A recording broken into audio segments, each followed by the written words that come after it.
Peace, everybody.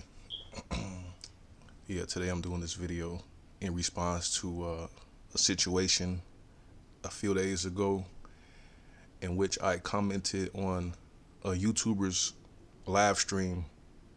His name is Be the Power. He was talking about how neo-Confederates, aka Republicans, are targeting black Americans with propaganda. I didn't catch the show from the beginning. I just tuned in and I heard them talking about reparations. And I commented, like nonchalantly commented, saying that your pipe dream of begging for reparations would never succeed. Get over it, right? And I made several other comments. So the guy, Be the Power, noticed my comments and started, discussing me personally and told me, if you want to, get on, get on. And actually, he sent me the link. And then I got on to explain exactly what I meant.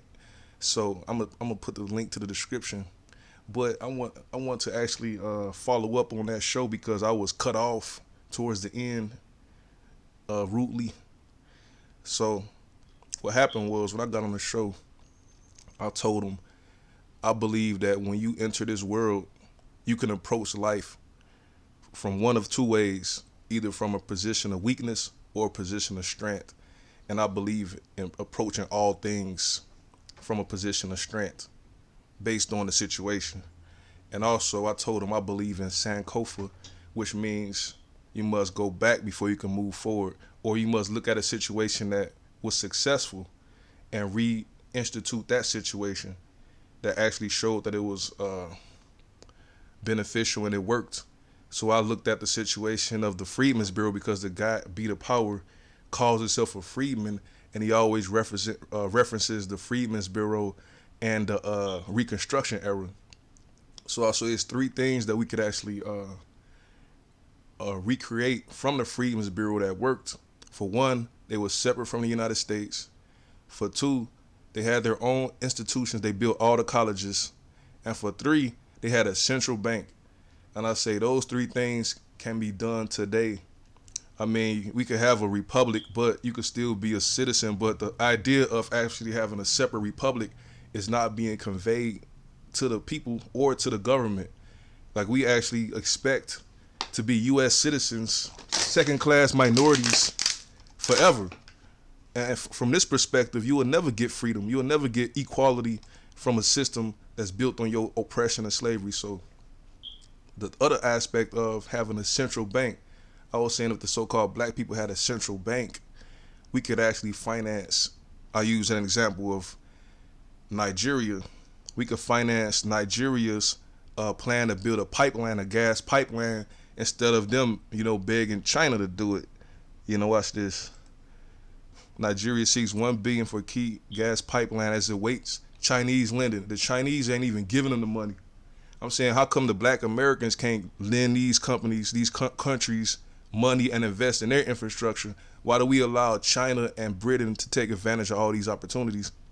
So the guy was basically saying that black banking is a failure. It'll never work. We must ask the white man for reparations. There's nothing we can do. I'm saying every people on earth has a central banking institution apparatus in order to ensure and invest in their interests, except black Americans. And we once had a central bank, but it was looted and robbed during the Freedmen's Bureau. And then they gave us the 14th Amendment, I think in 1886. How many years? Over 20 years after the Civil War. That's when they finally gave so-called black people and everybody else in America the 14th Amendment, saying that they're claiming you because you was born here, therefore you're subjected to the laws of the United States and you're a citizen. So they just forced us to be citizens. But these people argue up and down about it's not even possible to have a central bank. And one guy asked me, why do you say that we're begging for reparations? I say the reason you're begging for reparations, not because I don't, believe we should get reparations, but your approach is a position of weakness. You didn't really demand Joe Biden, the people that you elect, to do anything. There was no consequences if they didn't give the reparations. There's no pressure being applied. You just sit in the corner hoping that they look at your direction and just decide to give you something. But what if they don't? There's no real reason why they should give you something. Like pressure and a situation in which not giving you reparations will be more detrimental than giving it to you. Like in the art of war, Sun Tzu say, attack something that they have no choice but to defend. They will retreat to defend that thing. There's nothing pressuring, persuading, forcing these people to do anything because there's no consequence. And I use the example of George Floyd situation, how the black population applied extreme pressure on this government by looting and destroying simultaneously the whole entire country. And when they actually had that verdict for Chauvin, they looked at not giving him time would be more detrimental than giving him time because they knew that the sword of Damocles was hanging over their head. If they would have let that guy go, this country would have been in flames, and it could have led to a revolution in which the so-called blacks would have took over the United States. Those are the consequences that you got to put on these countries. Like, if you look at every country that received reparations, it always preceded a war. No, it always came after a war or after several nations got together and prosecuted a war. And once the war was won, and then when it came to peace negotiations and peace treaties, reparations was included in that. And the only time the so-called black people was in a position to receive reparations was after the Civil War was won and after the George Floyd situation, because those was the circumstances that could have led to negotiation. If you don't want this, if you don't want this destruction to continue, we need this money. But these so-called black Democrats have nothing. They don't demand. They're in a corner crawling and crying and pleading for reparations silently. But there's no consequences if they don't do it. Not doing it should be more detrimental than doing it from their perspective. And there's nothing pressuring them to do it. So that's why I say you coming at a position of weakness, you begging, you're not demanding. A demand is this: we giving you 90 days to respond. If you don't respond in 90 days, we coming for this. We gonna use every our fullest power to take this. Those are demands. A war must be waged on this. After these 90 days are up, expect consequences. These people are not doing that, so they're a pipe dream. They're sitting around discussing, and these ADOS people. So when I mention an example of investing in a Nigerian pipeline and how China invests $11 billion in total in Africa in their infrastructure, these people who believe in this ADOS ideology, they some reason hate Africa. I'm saying this is a business opportunity. I ain't got nothing personal. Like, I don't know why y'all got this disdain. And they was actually saying that if you're gonna invest in anybody, invest in white people. They was actually a suggestion that if black people were to have a central bank, we should invest in Caucasians and not Africans, even though Africa has the wealth, the resources, and they have abundance of land. There's more opportunity in Africa than anywhere else. So why wouldn't you invest in that? And also, domestically, like we have Tariq Nasheed talking about his he put out his video promoting his plan to build a museum, and I invested in that. I put money up for that, and I think that's something that that's a small thing, you know. Even though he's not talking about giving ownership or interest in the museum to the ones who invest, he's just saying you're going to get advertisement for 2 years if you put up 500 to 1,000, and if you put up at least 100, you're going to get your name on the wall.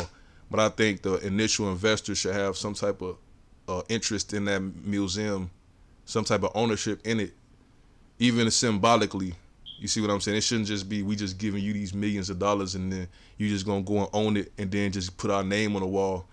If you asking people to invest money or to put money up, you should also give them, like when Garvey invested in the Black Star Line, he sold stock to the black people, and they had ownership in the Black Star Line.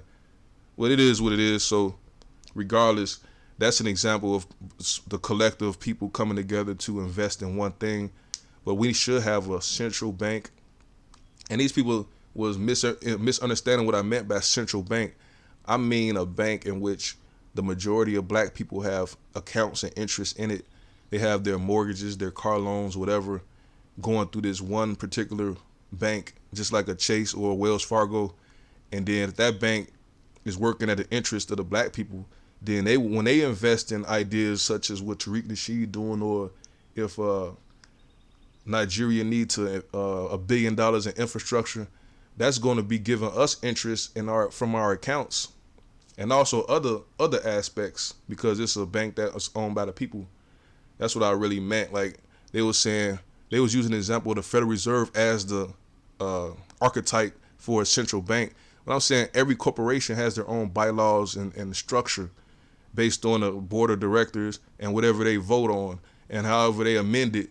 Is basically a nation. A corporation is a nation, and you could determine exactly how it operates. It doesn't have to operate like the Federal Reserve or any other central bank in the world, or the Bank of China. It could operate how you want it to operate. If you want it to be a bank that solely invests in things that pertains to so-called blacks and certain countries, like the IMF, International Monetary Fund, or the World Bank, they all have their own bylaws or constitution. So these people are totally ignorant, and they're weak. They don't believe that we should have sovereignty, independence, a separate nation, or something as simple as a bank. And I had asked the host, like, okay, you talking this stuff about we don't need a bank, but do you have a bank account with a black bank? No. You either part of the problem, or so how you a so-called black person talking all this independence, this ADOS, and you don't even have a bank account, a $50 bank account with a black bank. And then one of the guys, the host, Be the Power, he asked me, which banks do you suggest that we invest in, right?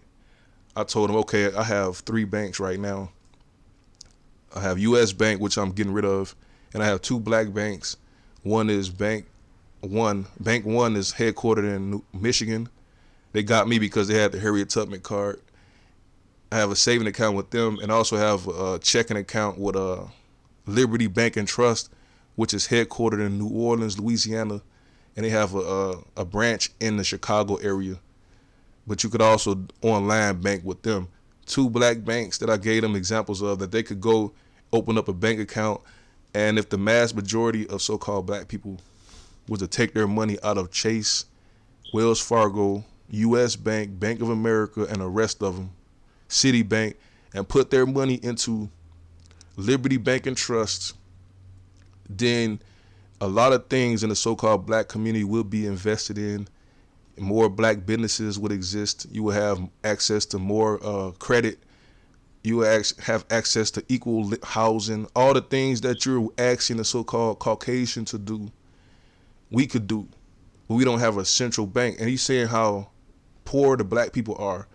Of course, a person individually is broke, but I'm thinking collectively, the so-called black people spends upwards of $2 trillion a year, $2 trillion in consuming and high interest loans and high interest mortgages, high interest car loans.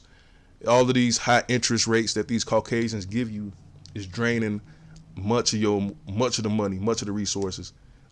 Paying rent, overcharged rent instead of owning or having a cooperative in which a group of people own, in which the average cost goes down, which you can actually save more money.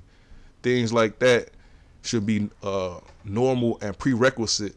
And having a bank, a major bank that's black owned, should be common. This was the common practice before integration. And they talk about how Martin Luther King, in the same podcast, how he was non-violent and he got things done. I say he had the threat of 2 million people marching on Washington, D.C. And he also used economic violence in the form of sanctioning businesses or boycotting. Same thing. If you don't get us what we want in these policies, your corporation is going to lose millions of dollars.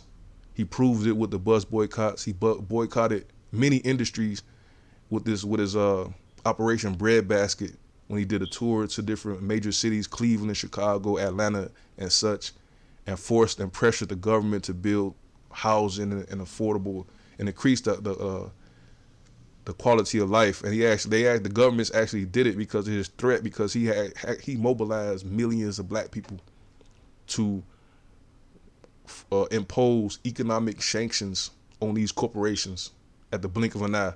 That was his power. He was a warlord. Martin Luther King was a warlord, but he did it economically. But that's all I want to say about this. I'm gonna put the link in the description to the podcast I'm talking about.